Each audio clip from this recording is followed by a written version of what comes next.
Bonjour, voici les actualités info bref de ce lundi 24 avril. Le mouvement de grève des fonctionnaires fédéraux devrait s'intensifier.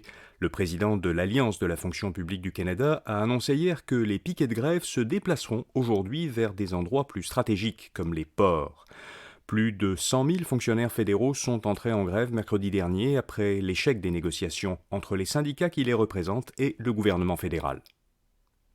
À Québec, le ministre de la Justice, Simon Jolin Barrette, et la juge en chef de la Cour du Québec, Lucie Rondeau, ont conclu une entente qui vise à réduire les délais judiciaires. D'un côté, le ministère de la Justice ajoutera cette année 14 postes de juges aux effectifs actuels de la Cour du Québec. De l'autre, la juge en chef ajoutera chaque année à la charge de travail des juges de la Chambre criminelle et pénale 17 jours pendant lesquels ils vont siéger, et ce jusqu'à la fin de 2025. La ministre des Transports, Geneviève Guilbeault, a envisagé lors d'un débat à l'Assemblée nationale la possibilité d'imposer 9 points d'inaptitude aux conducteurs qui dépassent les limites de vitesse dans des zones scolaires. Un groupe de parents et d'enfants ont d'ailleurs déposé à l'Assemblée une cinquantaine de résolutions appuyées par plusieurs municipalités. Ces résolutions demandent au gouvernement d'augmenter les budgets liés à la sécurité autour des écoles et aussi d'assouplir les normes d'aménagement afin de mieux protéger les enfants qui se rendent à l'école à pied ou à vélo. Le Canada suspend ses activités diplomatiques au Soudan.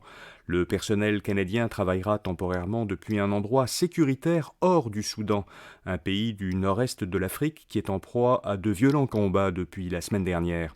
Vendredi, la ministre des Affaires étrangères, Mélanie Joly, avait annoncé qu'une équipe de son ministère avait été déployée à Djibouti, un pays voisin, afin d'aider Ottawa à évaluer les besoins sur le terrain. D'autres pays, dont les États-Unis et la France, ont évacué leur personnel diplomatique de Khartoum, la capitale soudanaise.